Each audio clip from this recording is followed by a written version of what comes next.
मला असं वाटतं की या लोककला टिकतील तर समूह टिकेल, समूह टिकला तर गाव टिकेल, गाव टिकला तर तालुका जिल्हा टिकेल, आणि असा जिल्हा टिकला तर देश टिकेल, आणि देश टिकला तर संस्कृती टिकेल. आणि या संस्कृती टिकण्यासाठी या लोककलांचा जागर करणं अत्यंत गरजेचं आहे. म्हणून या सर्व जे नमन कलाप्रेमी आहेत, नमन नाट्य मंडळ आहेत, ते आज सकाळच्या मुंबईच्या धगाधकीच्या जीवनात आपापल्या परिणती मेहनत करून ही लोककला जपण्यासाठी प्रयत्न करतात. त्या सगळ्यांचा मनापासून स्वागतम, शुभ स्वागतम, सुस्वागतम. Good morning Mumbai, Mumbai, Mumbai. ज्ञानाचा राजा म्हणून सर्व जगाने मान्य केलं संत शिरोमणी ज्ञानेश्वर माऊलींना अभिप्रेत असणारा विघ्नार्थ गणेश, त्यांना अभिप्रेत असणारी रंग शारदा आणि तिचंच एक रूप असणारी रंग देवता, पालपेणगावची ग्रामदेवता श्री खेळमोरदान देवीच्या चरणी, मुंबईची ग्रामदेवता मुंबादेवी माता श्री महालक्ष्मी, मुंबईचा आराध्य दैवत श्री सिद्धिविनायक श्री बाबुल्ला, योग्यांचे स्वामी दत्तगुरु महाराजांच्या अवतार श्री स्वामी समर्थ महाराज यांच्या चरणी, त्याचबरोबर विश्वातील सर्व महात्मे साधू संतांच्या चरणी श्री संतमित्र लोककला मंडळाच्या वतीनं साष्टांग दंडवत. हरिरुष्ट गुरु त्राता गुरु षोडकच्छनम. गुरु हा सप्तपळीचा राजा, तो प्राण विसवा माझा, सद्गुरु सारखा असता पाठी राखा, आणि कामचा लेखा कोण कधी सद्गुरूंबद्दल म्हटलेलं आहे. अशा सर्व सद्गुरूंच्या चरणी साष्टांग साष्टांग दंडवत, दंडवत. मुद्रा माझा त्या रयतेच्या राजाला, त्या राजाला ज्याच्या भक्तीला जोड नाही, त्याच्या पराक्रमाला तोड नाही. अरे होता सूर्याची साथ, होता भक्तांचा हिंदुत्वाचा सम्राट, असा माझ्या विश्वाचा आराध्य दैवत असणाऱ्या, शंभूचा अवतार असणाऱ्या, बहुजन प्रतिपालक क्षत्रिय कुलावतांचा श्रीमंत शिवछत्रपती शिवाजी महाराज आणि त्यांच्याच पोटी जन्मलेल्या छाव्याला, या महाराष्ट्राची नव्हे तर हिंदू धर्माची आन बान छान असणाऱ्या शिवछत्रपती शंभू महाराजांच्या चरणी मानाचा मुद्रा. भारतीय राज्यघटनेचे शिल्पकार डॉक्टर बाबासाहेब आंबेडकर, महात्मा ज्योतिबा फुले, सावित्रीबाई फुले, लोकमान्य टिळक, स्वातंत्र्यवीर सावरकर, चंद्रशेखर आझाद, भगतसिंग अशा थोर महात्म्यांना आणि तुमचं आमचं रक्षण करणाऱ्या, सीमेवर रक्षण करणाऱ्या सर्व शूर जवानांना आणि वेळप्रसंगी हौतात्म्य पत्करणाऱ्या त्या हौतात्म्यांना जय हिंद सलाम. त्याचबरोबर आमच्या आजच्या कार्यक्रमासाठी उपस्थित असलेल्या आपण सर्व श्रोतू वर्ग मित्र हो, ज्ञानेश्वर माऊलींनी आपल्याला श्रोते तुम्ही महेशाची मूर्ती, संतांनी तुम्हाला म्हटलेले श्रोते तुम्ही जगदीशाची मूर्ती, ते काय माझी उत्पत्ती अल्पहीन बुद्धिमती सलगी करत असेल. श्रोते तुम्ही म्हणजे महेशाची मूर्ती, आम्ही तुमची लेकरं आहोत. या सर्व उपस्थित श्रोतृवृंदांच्या हृदयस्थ परमात्म्याला भावपूर्ण नमस्कार. मित्र हो, भारतीय परंपरा ही कृतज्ञता व्यक्त करणारी आणि दुसऱ्यांबद्दल आदर करायला शिकवणारी असली आपली भारतीय परंपरा. या भारतीय परंपरेवर, या संस्कृतीवर अनेक आक्रमण झाली, परंतु आपली संस्कृती जशी आहे तशीच या ठिकाणी आस्थाक दौड आहे. याला कारण तसंच आहे. या भारत भूमीमध्ये, ही भारताची भूमी म्हणजे संतांची भूमी, नरवीरांची भूमी, शूरवीरांची भूमी. अनेक संतांनी महात्म्यांनी या जन्मभूमी, या भावभूमीवर जन्म घेतला आणि या संतांच्या परमात्म्याच्या या भूमीवरील अवतारामुळे आणि संतांच्या ज्या महात्म्यामुळे आपली संस्कृती आजही टिकून आहे. 12व्या शतकामध्ये माऊलींनी निंदा, नालस्ती, हाल, अपेक्षा, निंदेचं विष प्राशन केलं, परंतु 12व्या शतकामध्ये चूळ भरली की फक्त अमृताची. तुकोबांनी आपला संसार परागंदा केला, आपला संसार सगळ्या संपूर्ण विश्वावरती लुटविला आणि निघाले म्हणून काय तर अमृत वाणी. मित्र हो, ज्ञानेश्वरीने लिहिलेली ज्ञानेश्वरी आणि तुकारामाने लिहिलेली गाथा या दोन जे ग्रंथ आहेत हे म्हणजे आजच्या जीवनातील जीवन जगण्याचे मॅन्युअल आहे. मॅन्युअल जसं एखाद्या मशीनचं मॅन्युअल असतं ना, तसे आज दोन ग्रंथ म्हणजे ते आपलं जीवन जगण्याचं मॅन्युअल आहे. असो, आज संगीत लोककला मंडळाच्या वतीने या ठिकाणी नमन या लोककलेचा जागर या ठिकाणी मुंबईमध्ये होणार. आता ही लोककला म्हणजे तरी काय? या लोककलेमध्ये माझ्या मते दोन भाग येतात, एक प्रयोगात्मक लोककला आणि एक हस्तकला. या प्रयोगात्मक लोककलेमध्ये व्यक्तिगत आविष्कार, अंशतः व्यक्तिगत आविष्कार, सामूहिक आविष्कार असा भाग पडतो. आता या व्यक्तिगत आविष्कारामध्ये धार्मिक धर्मेतर, अंशतः व्यक्तिगत आविष्कारामध्ये धार्मिक धर्मेतर आणि सामूहिक आविष्कारामध्ये धार्मिक धर्मेतर असे भाग पडतात. आता व्यक्तिगत आविष्कारामध्ये धार्मिक जर म्हटलं तर तिथं वासुदेव आला, धर्मेतर म्हटलं डोंबारी आला. अंशतः व्यक्तिगत कलामध्ये जर धार्मिक म्हटलं तर भजन कीर्तन आलं, धर्मेतर म्हटलं तर नृत्यनाट्य आलं. आणि सामूहिक आपली जी लोककला आहे, नमन, दशावतार, भारूड या ज्या लोककला आहेत या सामूहिक आविष्कारामध्ये मोडतात आणि त्याही धर्मेतरमध्ये होतात. तर या सामूहिक आविष्कारामध्ये धार्मिक मध्ये घरगुती विधिविधाने असतात. त्याच्यामध्ये लग्न सोहळे, हळदीचे सोहळे, डोहाळे जेवण अशा प्रकारे असतात. आणि देवोत्सवातील नृत्यनाट्य लोककलामध्ये दशावतार, नमन, भारूड या कला येतात. अशा प्रकारे या कलेची फोड केलेली आहे. आणि लोककला म्हणजे तरी काय?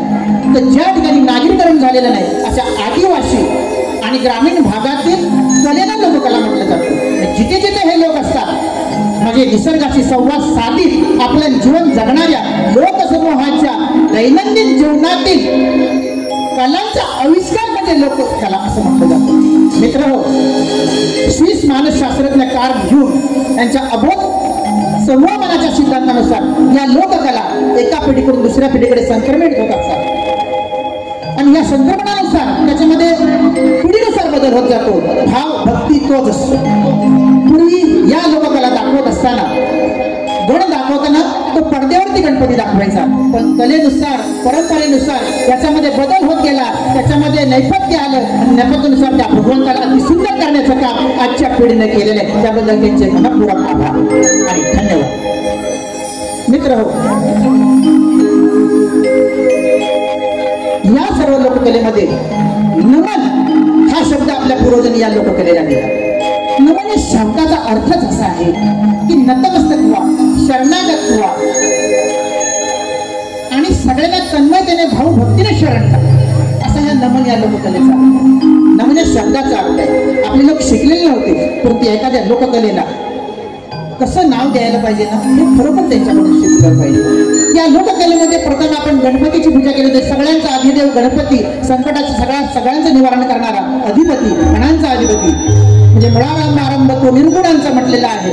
गणादी सगळीच्या सर्वागुणांचा मुळारंभ आरंभ तो निर्गुणांचा, असा निर्गुण निराकार त्याला आपण साकार केलं तो गणपती. हा ईश्वर म्हणून गणपती सगळ्या बुद्धीची देवता, 14 कला 64 कलांचा अधिपती म्हणून आपण या गणपतीला सगळ्या देवतांनी त्याला स्थान दिलं प्रथम, म्हणून आपण या बुद्धीचा प्रथम मान गणपतीला दिला. त्याच्यानंतर आली गौरी. त्या गौरीतून आपण काय साध्य करतो? प्रत्येकजण आपापल्या पद्धतीनं नामस्मरण करत असतो, तिथपर्यंत भगवंतापर्यंत पोहोचण्याचा प्रयत्न करत असतो.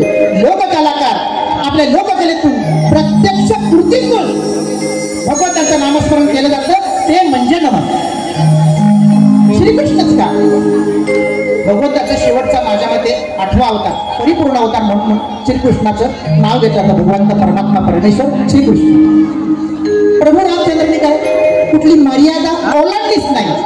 बघा, आपली संस्कृती इतकी सुंदर आणि मस्त आणि अभ्यासपूर्ण आहे की प्रभू रामचंद्रांनी त्या पद्धतीप्रमाणे त्यांना मर्यादा कुठली ओलांडलीच नाही, परंतु श्रीकृष्णाने कुठली मर्यादा ठेवलीच नाही.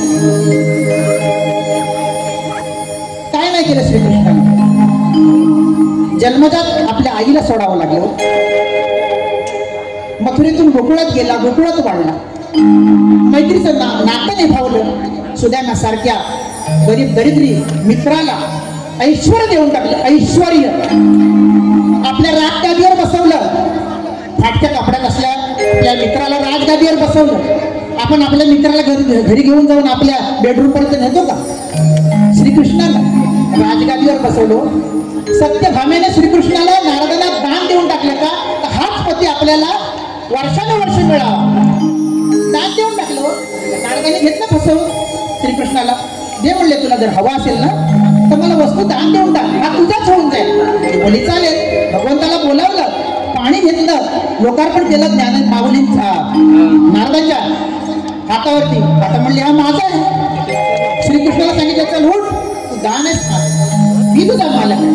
या माझ्या चपला घे, म्हणजे पादुका घे, डोक्यावरती घे, आणि या गोकुळ द्वारकेमधून चालत जा. भगवंताने तेही केलं. भगवंताने तेही केलं.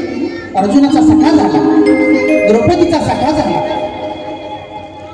काय नाही केलं, त्या सगळ्या गोष्टी श्रीकृष्णाने केल्या. आणि म्हणून परिपूर्ण अवतार म्हणून त्याचं नामस्मरण या ठिकाणी करावं, त्याचं गुणगान करावं, म्हणून आपण त्याच्यानंतर कळत घेतो. आता दुसरं महत्वाचा मुद्दा असा आहे, संकासूर म्हणजे नेमकं काय. आजही कोकणामध्ये राजापूर पासून बघितलं तर माझ्या मते मंडणगडच्या टोकापर्यंत संकासूर हा जो एक देवखेड्यातला एक प्रकार आहे, त्याही संस्कृती आहे, ती तिथपासून जोपासली जाते. हू इज दिस? कोण आहे? या यथोक्ता भजाम्यम असं म्हटलेलं आहे. मला जसा भावला तसा देव दिसला. अशी आख्यायिका आहे म्हणले की श्रीकृष्णाबरोबर ज्या वेळेला साजीपणे ऋषींच्या आश्रमात श्रीकृष्ण गेला होता, गुरुकुलामध्ये विद्या घेतली. गुरु दक्षिणा म्हणून सांदीपणी ऋषींनी विचारलं, श्रीकृष्णाने विचारलं की मला काय हवंय, तर सांदीपणी ऋषींनी सांगितलं की माझा मुलगा समुद्राने गेलेला, तो मला परत आणून. श्रीकृष्ण बलराम गेले समुद्राकडे, समुद्राला विवंचना केली, विनंती केली की सांदीपणी ऋषींचा जो पुत्र तू गेला, म्हणजे समुद्राने सांगितलं मी तर काही गेळणूक केलेलं आहे, पण माझ्या अंतर्भागामध्ये एक शंखामध्ये असुर दडलेला आहे, त्याचं नाव शंकासूर. शंखामध्ये असुर दडलेला आहे, त्याचं नाव शंकासूर. त्याने जर नेला असला तर मला माहिती नाही. मग श्रीकृष्ण तिथे जातो, त्या शंकासुराला तो मारतो. त्या शंकासुराने नेलेलंच नसतं मुलाला होत्या. मग तो त्याला विचारतो की तू मला का निरपराध माणसाला मला का मारलंस, माझा काय दोष त्याच्यामध्ये. श्रीकृष्ण तिची खूप कळते हो, म्हणजे भक्ताचा कैवारीच आहे तो, मग कोणी असू दे. प्रश्न निर्माण असा झाला की तेव्हा त्याने त्याला सांगितलं की ठीक आहे, माझ्याकडनं चूक झाली. भगवंताने चूक सुद्धा मान्य केली. हो, माझ्याकडे चूक झाली, आणि या फाल्गुन मासाच्या पर्व काळामध्ये माझ्या बरोबरच तू जरी असुर असला तरी तुला भगवंताचं आणि देवाचं स्थान मिळेल. म्हणून आजही आपण शंकासुराला देव म्हणून बसतो. राधामय झालेला श्रीकृष्ण असतो, त्याच्याबरोबर असतो. अशी सुद्धा कनेक्टिव्हिटी असू शकते. हो, का आपण असं करू शकत नाही? का आपण असं बोलू शकत नाही? सत्वरजतम या सगळ्यांचा मेळ जर केला तर तो आमचा देवखेळ. नमनी संस्कृती देवखेळ्यांच्या कृतीतून निर्माण झालेली आहे. सत्वरजतम या तिन्ही गोष्टींचा मेळ म्हणजे देवखेळ. म्हणजे काय, तर सात्विकता असेल तर ती राधामय झालेल्या कृष्णामध्ये, किंवा आम्ही ज्याला परिधान केलेला साध शृंगार म्हणतो भगवंताच्या देवीचा, तो परिधान म्हणजे सात्विक तत्व असतं. रजतत्व म्हणजे जे देवखेळे असतात ते रजतत्वाचं प्रतिनिधित्व करतात, आणि तमगुणांचं प्रतिनिधित्व म्हणजे रुद्र म्हणून जे काय असतं ते आपण शंकासूर. या यथोम्या भजाम्य म्हटलं म्हणजे मी जसा भजला तसा मला देव दिसला. त्या पद्धतीने कोकणातल्या लोकांनी त्यांना जसा देव दिसला तसा त्यांनी त्याला निर्गुण स्वरूपात सगुण स्वरूपात आणला.